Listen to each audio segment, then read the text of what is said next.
దాని తర్వాత దివ్య ముంబైలో ఏదో జాబ్ ఉందని చెప్పి వెళ్ళటం రావటం జరుగుతా ఉంది. అయితే ఇతనికి తెలుసు, హస్బెండ్ కి తెలుసంట ఆ దీపక్ అనే వాడితో పోలీస్ ఆఫీసర్ తో అఫైర్ ఉందని చెప్పి. అయితే అతని ప్రమోషన్ కోసం అని చెప్పి 5 లక్షలు కావాలి అని చెప్పి అడిగారంట. బాగా ఇబ్బంది పెట్టారంట ఇతన్ని. ఇబ్బంది పెడితే ఇతను గోధుమలు అమ్మి 1,50,000 ఇచ్చాడంట.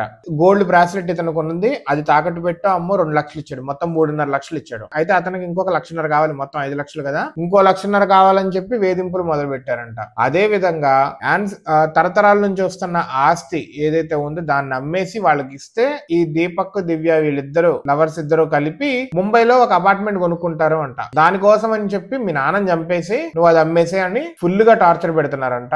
ఆ టార్చర్ తట్టుకోలేక నేను మా నాన్నని చంపలేను అని చెప్పి నేనే చచ్చిపోతాను అని ఊరేసుకున్నాడు. అది వీడియో తీసాడు. ఇంకా మగన్ పేరెంట్స్ ఏమంటున్నారంటే ఈమె ఏ జాబ్ చేస్తుందో తెలీదు, జాబ్ చేస్తున్నానని చెప్పి ముంబైకి వెళ్తా ఉండేది,